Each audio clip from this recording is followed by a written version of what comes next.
दिखाने वाला हूँ उसे मैंने सिर्फ 5 मिनट में ही बनाया है। तो पहले आप ये वीडियो देखो, फिर मैं आपको एक क्रेजी बात बताता हूँ। बहुत पुराने समय की बात है।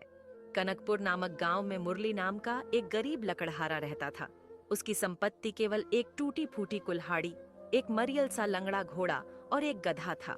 इन्हीं के सहारे वह किसी तरह अपने जीवन का निर्वाह करता और अपनी इकलौती बेटी मीरा के साथ अपना बुढ़ापा काट रहा था।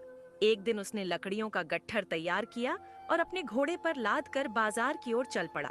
मन ही मन उसने सोचा कि यदि लकड़ियां अच्छे दामों पर बिक गईं, तो वह अपनी बेटी के लिए कुछ सुंदर वस्तु अवश्य लेकर आएगा। बाजार पहुंचकर वह ग्राहकों को आवाज देने लगा। काफी देर बाद एक धनी व्यक्ति की दृष्टि उस पर पड़ी। वह मन ही मन सोचने लगा कि यह बूढ़ा तो भोला प्रतीत होता है, इसे आसानी से ठगा जा सकता है।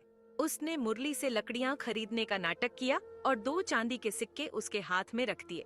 सौदे की शर्त में उसने चालाकी से यह जोड़ दिया कि लकड़ियां जैसी हों वैसी ही उसे मिलेंगी। भोलेपन में मुरली ने यह मान लिया, किंतु जैसे ही उसने घोड़े से लकड़ियां उतारनी चाहीं, धनी ने उसे रोक दिया और कहा कि सौदे की शर्त के अनुसार लकड़ियों के साथ घोड़ा भी उसी का हो गया है। मुरली हतप्रभ रह गया।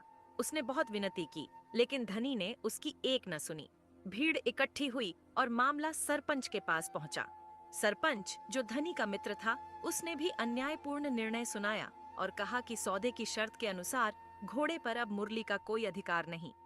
असहाय मुरली आंसुओं से भरी आंखों के साथ घर लौटा। जब उसने अपनी बेटी को सारा हाल सुनाया तो मीरा ने पिता का साहस बढ़ाया।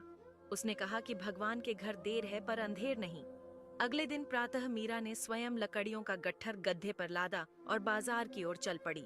संयोग से वही धनी व्यक्ति उस दिन भी किसी को ठगने के इरादे से बाजार आया हुआ था। उसकी नजर मीरा पर पड़ी और उसने सोचा कि जैसे कल घोड़ा मिला था, वैसे ही आज गधा भी उसके हाथ लग जाएगा। उसने मीरा से लकड़ियों का सौदा किया और वही पुरानी शर्त रखी, लकड़ियां जैसी हों वैसी ही मिलेंगी।